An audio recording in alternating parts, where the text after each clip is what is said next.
Hi, my name is Kate Robinson. I'm the head gardener here at the Charterhouse, and welcome to our Charterhouse Gardens tour.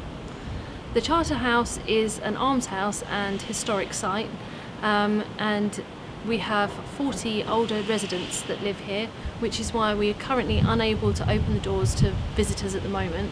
But I wanted to show you the gardens through this virtual tour, and hopefully next year you'll be able to come and visit us in person. So we'll be starting in Entrance Court, and the Charterhouse Gardens are made up of a series of 7 courtyards, and I'll be taking you through all the 7 courtyards and the different styles within them. So we're here in Entrance Court, and this courtyard you'll find 3 of the 6 mulberry trees that we have on the site here at the Charterhouse. The brothers like to say that the mulberries are from James I, but unfortunately they're not that old.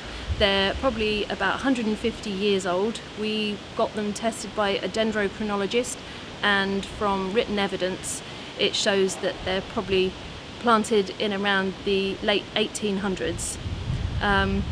The ones in this courtyard are planted in this retained wall, and so they're kind of bonsai'd in here. The ones you'll see later through the gardens are much larger. I'm going to head through into Master's Court now, where I can show you more of the gardens. So we're here in the Master's Courtyard. This is a very impressive entrance to the Charterhouse, and you see the Tudor mansion and the large windows behind us. If you want to learn more about the history, then there are talks and tours on our website. I won't go too much into that. The lead planters that we have in here were made for us in 2013 to replicate the original lead water butts that we have, that we use for watering the plants around this courtyard.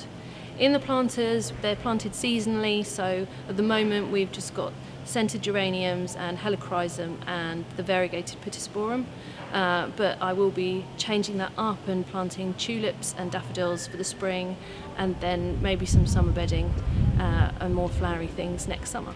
I'm now going to head through to the Washhouse Court.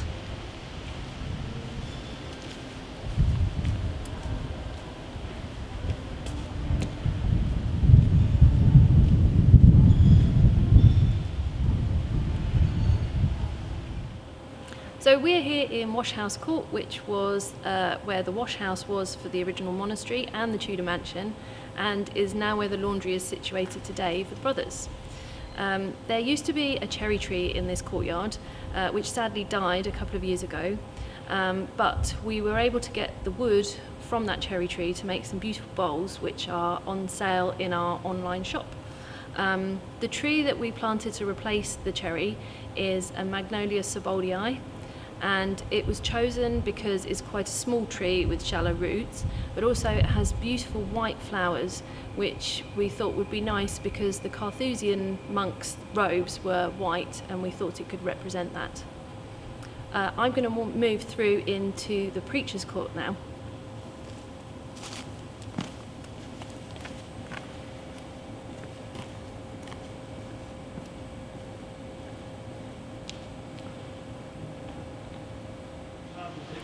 So I started here 2 years ago, but before me, Claire Davis, the previous head gardener, was here for 10 years. When she first started here, there wasn't much of a garden, mainly just lawns, mature trees and rose beds. And she saw a perfect opportunity to create a beautiful garden within the walls of these buildings. She wanted to create an oasis for the brothers of the Charterhouse. So what she did is, piece by piece, she created small beds, dug out the beds from the lawns, and created the gardens you see here. This area of the garden is Preacher's Court. It is different from other areas of the garden because it has more bold, vibrant planting than some of the other bits of the garden. Her philosophy for this part of the garden was self-seeders, spreading plants, things that will move around within the gardens and fill the gardens so they look very abundant. The colour scheme in this area is very bright and a lot of clashing colours, things that you maybe wouldn't put together yourself, but create lovely serendipitous planting schemes. So we'll have a lot of pinks, a lot of purples, whites, blues, all coming together in a lovely way. I feel that she took a lot of inspiration from gardens like Great Dixter and Christopher Lloyd, and it's got quite a country cottage feel, but in a modern way, a little bit like Sissinghurst or places like that. The spreading and the self-seeding of a lot of the plants mean that the gardens change a lot over the seasons and over the years. So it's not the same every single year. Something will move somewhere else and you'll end up with combinations that you wouldn't have thought of. Something will seed itself next to something else and you'll suddenly get a spontaneous combination of flowers that look incredible, but you wouldn't have necessarily put them together.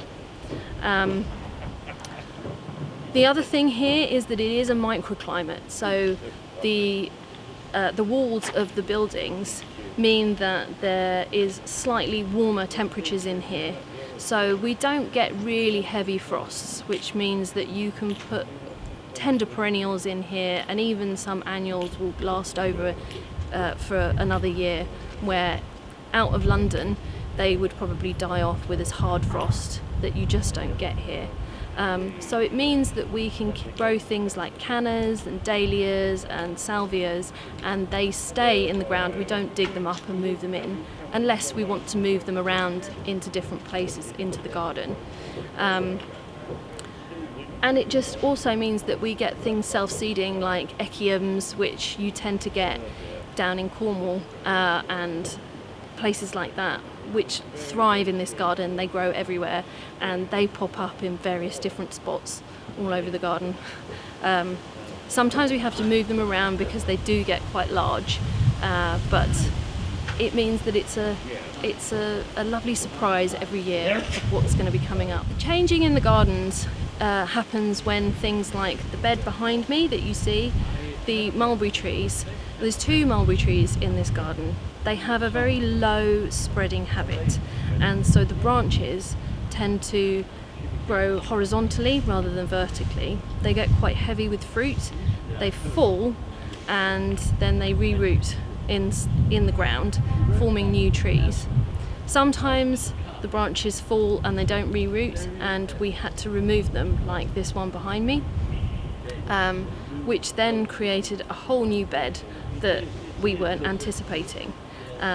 It's meant that we can try out some new stuff and we can grow different things that we weren't planning on putting in here. So we've sown the sunflowers for some height, we've sown some annuals like the Nicotiana and the centre geraniums, but also there are things in here that are very spreading and mixing, like the geranium roseanne and the Verbena bonariensis will spread and move around the beds. There's also foxgloves in here that will self-seed and move around, as well as some of the more permanent things that we're planting in here.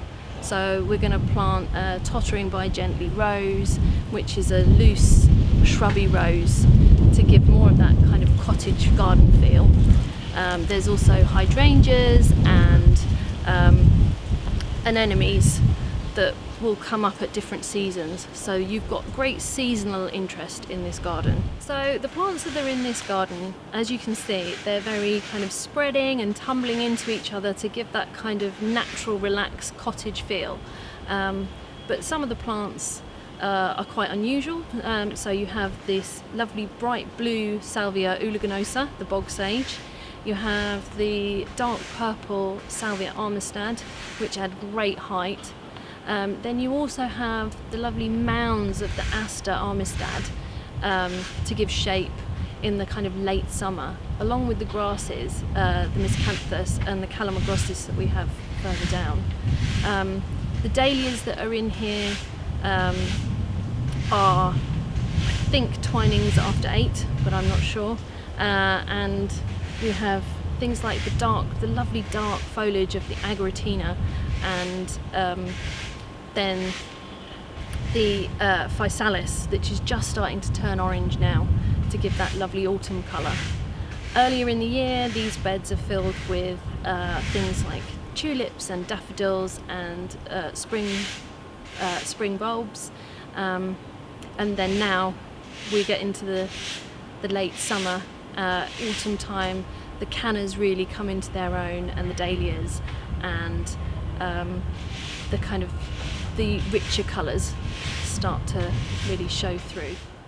So planting in this garden is a little bit tricky because the soil is very shallow, and the substrate layer is London clay, which is very thick, but also there's a lot of rubble in the gardens from all the bombing that we had during the war. There are also air raid shelters underneath these gardens, especially underneath this courtyard. So sometimes when I dig down more than about 2 feet, I just hit solid concrete. You can see the changing styles with the different architecture in this square. So you have the Tudor building, you can see the Barbican, the modern brutalist architecture of the Barbican in the background. Then we have the modern brothers accommodation, which is from about 2000, and then the wing over this side, which is from about 1820, 1840. So it really is an eclectic mix of architectural styles, and a really unusual site in the centre of London.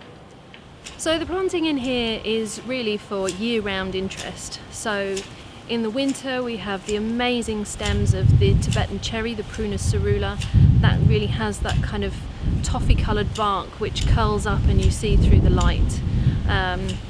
You also have the structure from the Catinus cogrea, which is behind me, the massive smoke bush. But there's lots of other things in here that create structure and different textures. So we have the different roses. The bright pink one here is Benjamin Britten. We then have a lot of Chinensis roses. So we have Mutabilis, which has the beautiful changing colours of the petals from a kind of orange down to pink in a slightly tutti frutti style. We also have one called Bengal Crimson, which has lovely crimson red single flowers, and we have Rhapsody in Blue, and all repeat constantly through the year, so you get different combinations. The different dahlias we have growing here is we have the orange of the David Howard, which really picks up nicely with the cannas and the Prunus cerula bark, and we have the Mexican Star, which is this simple, really dark red dahlia, which adds a lovely height and matches well with the purple of the Agastache and the Salvia Armistad. And then I love to put clashing things, slightly clashing, so the Rudbeckia laciniata, the bright yellow with the purple and the maroon red, and the Melianthus major, the really lovely green glaucous foliage with the Canna indica, is lovely smooth red leaves. There's other things like the silver foliage of the Teucrium fructans with the dark red foliage of the Sambucus nigra eva. They make a really lovely combination. And we have a lot of things in the spring like Aquilegias and Californian poppies. We have perennial wallflowers, and then you come into this season and you get the seed heads like the teasel heads and the with the grasses and the Verbena bonariensis. So you really get lovely textures and changes throughout the year. So we have a little wildlife pond, which is really great for the birds and the bees. They like to drink out of it. It has a small pump with a trickling water fountain, so the brothers can sit on this bench and listen to the trickling water and the bird song, and it's a really lovely peaceful spot for them to sit and relax and reflect in the garden. So we planted this bed behind me last autumn. It has some beautiful tree peonies and lots of lovely hellebores in there, so it's a really lovely spring bed. But also you get a really great view of the mulberry, the really gnarled, lovely mulberry trunk, and you can really see the age of it from this angle. So now I'm going to be heading through to Pensioners Court.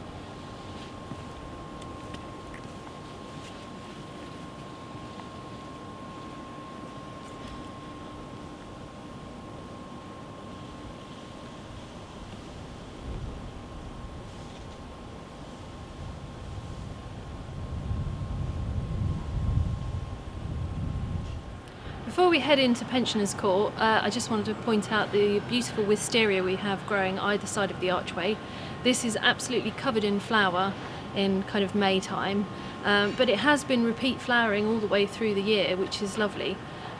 It does want to try and escape into the windows, but I had to try and keep it under control. So now I'm going to walk into Pensioners Court. So we're here in Pensioners Court. This courtyard was built originally as brothers' accommodation, but now it is privately rented accommodation.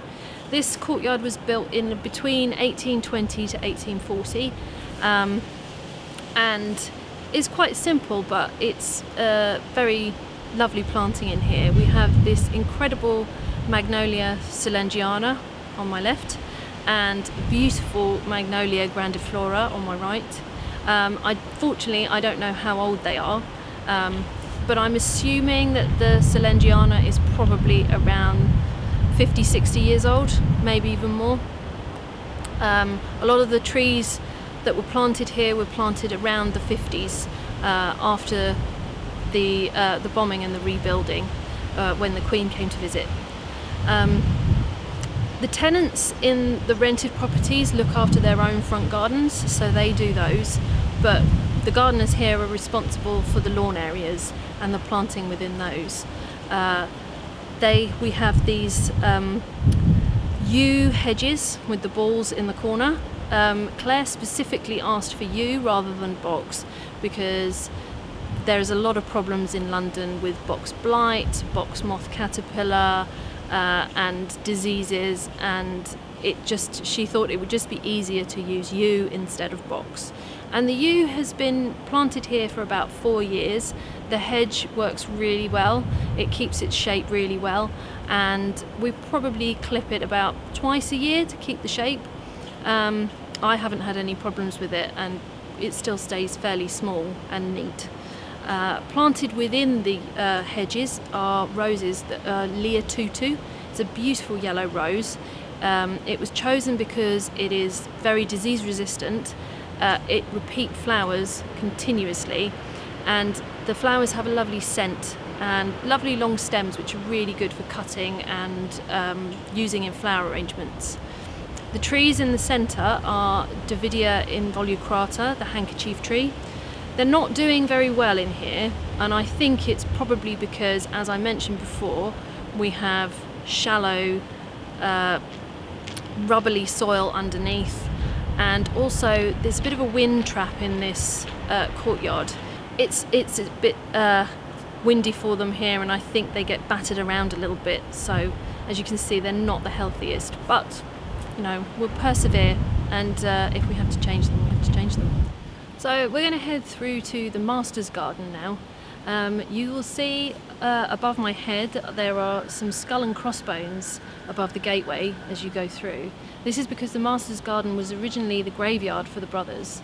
The brothers have been moved that were buried there. They were exhumed and moved to Little Hanningbury in the 1950s, so there's nobody buried there now.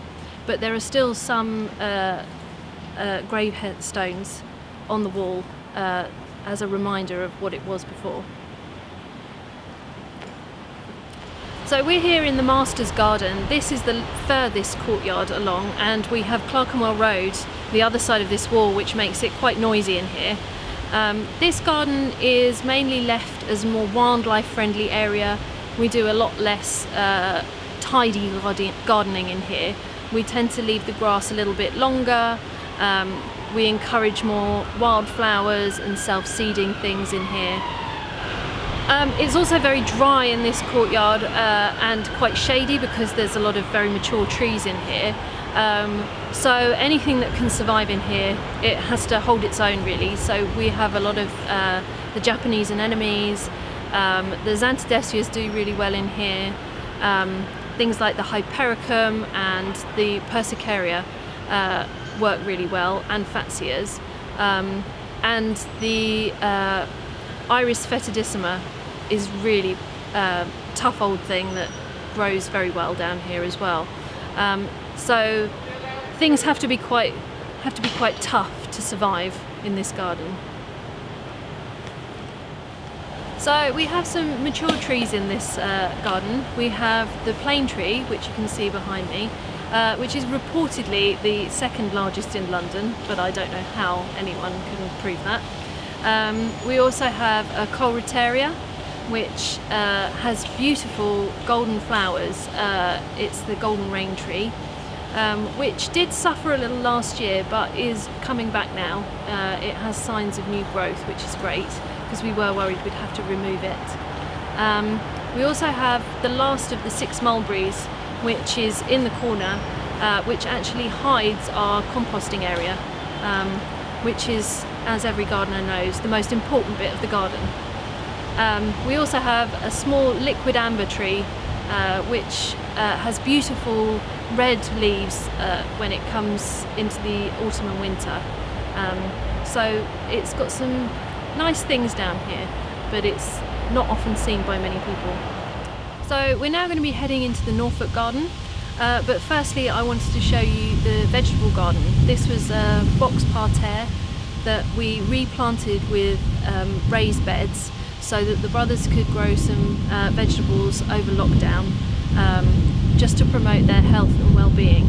The kitchen doors are just at the end, so the chefs can come out and collect any of the herbs and the vegetables that they've been growing, and they can use them in the kitchens and in the brothers' meals.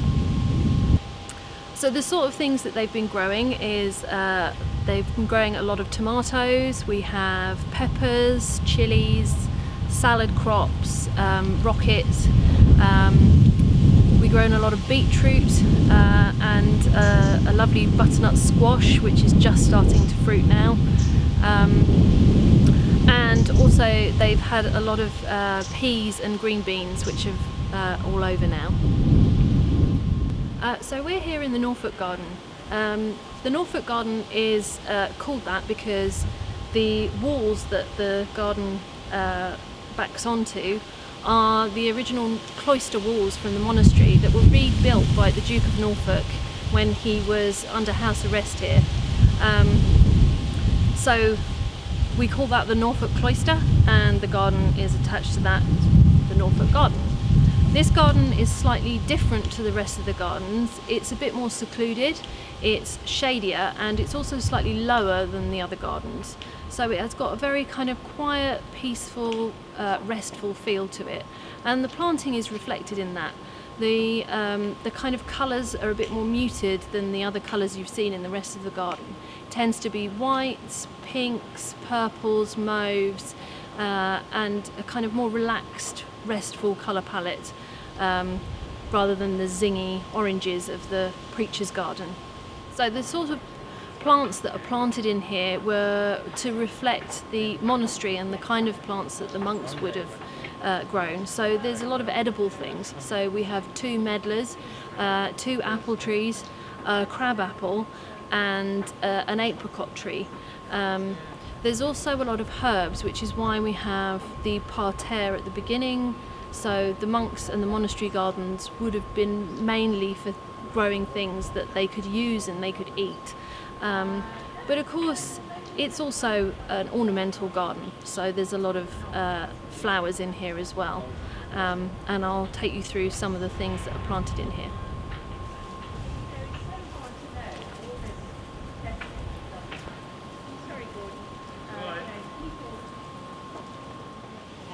One of the things that also makes this garden feel quite secluded and shady is the canopy of this beautiful flowering cherry that you can see behind me.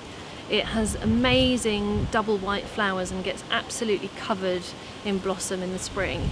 A lot of people think that it's a lot older than it is, but we have film footage of a visit by Queen Elizabeth II, and she was here in about 1952, and it was just a small sapling then, so it can't be much older than that.